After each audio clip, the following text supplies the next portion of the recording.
अब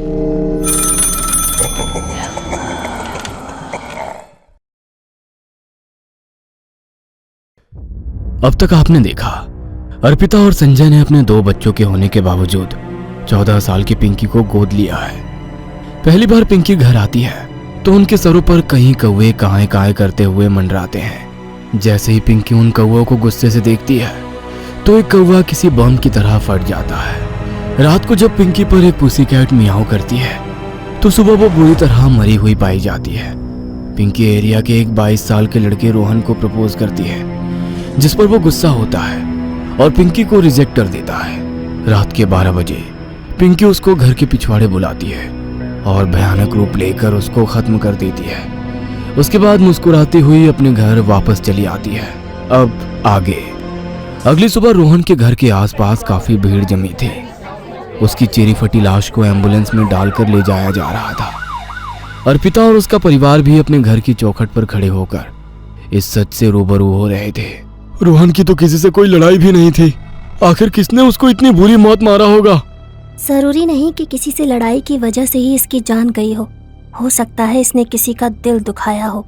संजय और अर्पिता पिंकी के मुंह से इतनी बड़ी बात सुनकर हैरान रह गए, लेकिन उन्होंने उसे अपनी बेटी के रूप में अडॉप्ट किया था, इसलिए उन्होंने उसको लाइटली लेना ही ठीक समझा। एक रात अर्पिता अपने कमरे में बैठी हुई लैपटॉप पर कुछ काम कर रही थी, तभी उसको ऐसा लगा कि किसी ने मेन डोर को खोला है।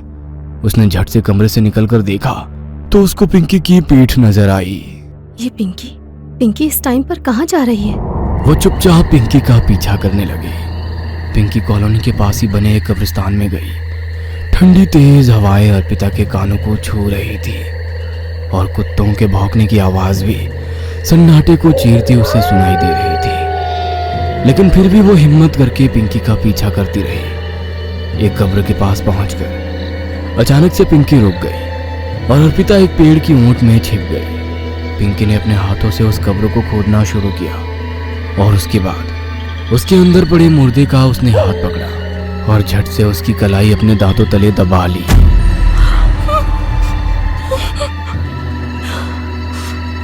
हे भगवान,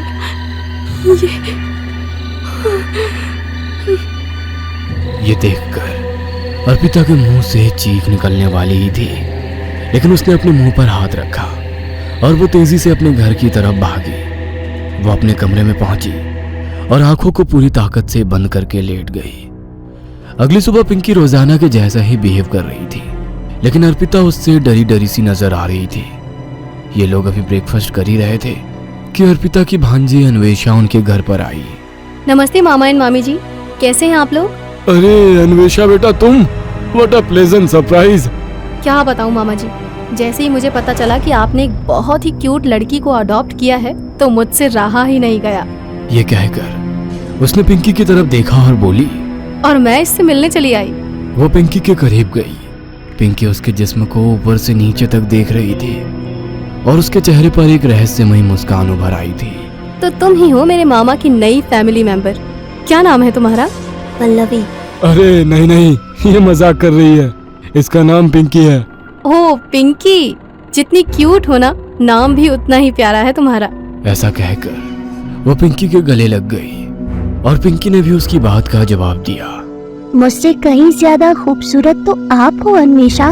इस वक्त अर्पिता पिंकी की आंखों में देख रही थी और उसके दिल में अजीब सी हलचल हो रही थी। चलो मेरे साथ, मुझे तुमसे बहुत सारी बातें करनी है। ऐसा कहकर वो पिंकी को उसके रूम में ले गई।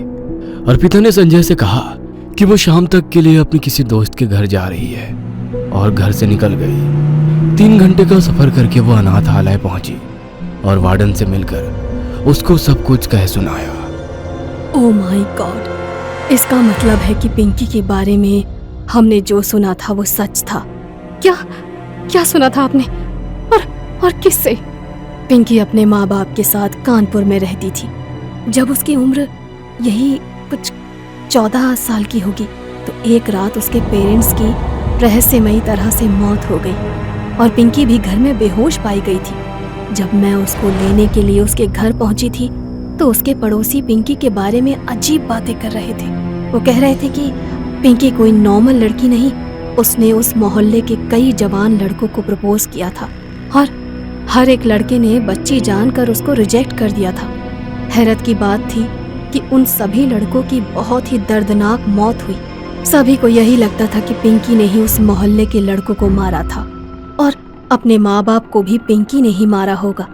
लेकिन मुझे उसकी भोली सूरत देखकर उनकी बातों पर यकीन ही नहीं हुआ और मैं उसको अनाथालय ले आई। आपने ये सब मुझे पहले क्यों नहीं बताया? तुम अभी मेरे साथ चलो, मैं एक तांत्रिक को जानती हूँ, शायद वो हमारे काम आ सकती है। वार्डन अर्पिता को एक तांत्रिका के पास ले गई और अर्पिता ने उसको सब कुछ साफ साफ बता दिया। बात साफ है, वो शरीर से एक 14 साल की बच्ची है, लेकिन उसके शरीर में एक 25 साल के आसपास की लड़की की आत्मा है। जरूर बचपन में उसके साथ कोई हादसा हुआ होगा, तभी से उस आत्मा ने उसके शरीर में वास कर लिया और यही वजह है कि वो अपने से बड़ी उम्र के जवान लड़कों को पसंद करती है। तो अब हमें क्या करना चाहिए? उस तांत्रिका ने अपनी अलमारी में रखा एक छोटा सा लकड़ी का नुकीला हथियार उठाया और उसे अर्पिता को देते हुए बोली, यह चंदन की बनी लकड़ी से बना खंजर है। इस खंजर से उसके दिल पर वार किया जाए तभी उसको खत्म किया जा सकता है। अर्पिता ने वो खंजर लिया और वहां से निकल गई। इस तरह पिंकी और अन्वेषा एक ही दिन में एक दूसरे से घुल मिल गई थी। शाम हो चुकी थी और अभी भी वो दोनों एक दूसरे के साथ ही थी। अन्वेषा, मुझे तुमसे किसी को मिलवाना है, लेकिन शर्त यह है कि तुम उसके बारे में किसी से कुछ नहीं कहोगी। हो, तुम तो ऐसे कह रही हो जैसे कोई तुम्हारा बॉयफ्रेंड हो। हाँ, सही कहा तुमने, मेरा बॉयफ्रेंड ही है। ओह माय गॉड, तुम तो अभी बच्ची हूँ, यही कहना चाहती हो ना? अन्वेषा को लगा कि शायद पिंकी को ये बात बुरी लग जाएगी, इसलिए वो उसके साथ चलने को राजी हो गई।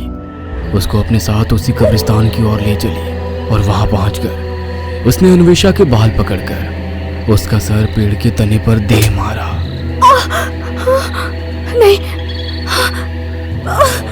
और अन्वेषा बेहोश हो गई। कुछ देर बाद अन्वेषा की आंख खुली तो उसने देखा कि उसके हाथ और पैर रस्सी से बंधे हुए हैं। सामने ही कुंड जल रहा है जिसके सामने काले लिबास में बैठी हुई पिंकी कोई मंत्र बुदबुदा रही थी। पिंकी, ये तुम क्या कर रही हो? क्यों मुझे यहाँ लाई हो? तुम पागल हो क्या? ये सुनते ही पिंकी की आंखें लाल लाल चमक उठी और वो भयंकर आवाज में बोली, मैं चाहूँ तो तुझे एक पल में खत्म कर सकती हूँ, लेकिन तू बहुत ही खूबसूरत है। मुझे तेरा ये जिस्म चाहिए। थक गई हूँ मैं ये बच्ची बच्ची जैसा शब्द सुनते हुए।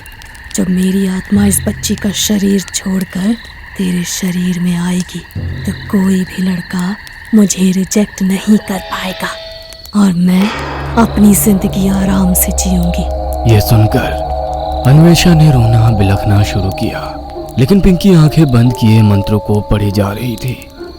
कुछ देर इसी तरह मंत्र पढ़ने के बाद वो अपनी जगह से उठी और उसने अन्वेषा का गला पकड़ा।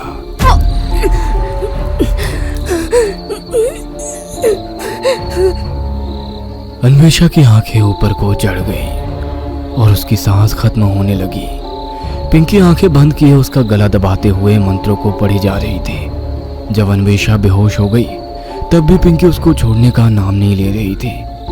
तभी अचानक से पिंकी के सीने में अजीब सी चुभन हुई।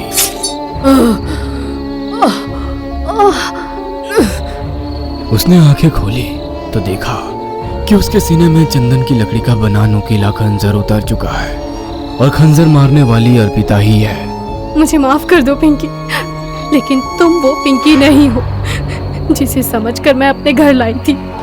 ये सुनते हुए पिंकी बहुत ही शांत थी।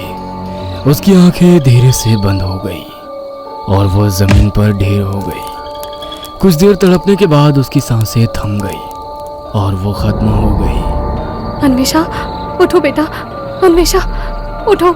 ऐसा कहते हुए अर्पिता ने उसको झकझोरा और उसकी आंखों से आंसू निकल पड़े। तभी अन्वेषा ने खांसते हुए अपनी आंखें खोली। मामी जी, मामी जी। अन्वेषा अर्पिता के गले लगकर रोने लगी। वो बहुत भयानक थी मामी जी। अगर आप नहीं आती तो वो मुझे मार डालती। अब सब कुछ ठीक हो गया है अन्वेषा बेटा, चलो अब हम घर चलते हैं। अर्पिता ने अन्वेषा को खड़ा किया और दोनों घर की तरफ चल दी। कुछ देर चलने के बाद अन्वेषा ने चलते चलते पीछे पलटकर देखा। पिंकी का शरीर नीला पड़ गया था और उसके शरीर से खून निकलकर जमीन पर बहता नजर आ रहा था। अन्वेषा के चेहरे पर रहस्यमयी मुस्कान छलक आई और उसकी आंखें लाल लाल चमकने लगी।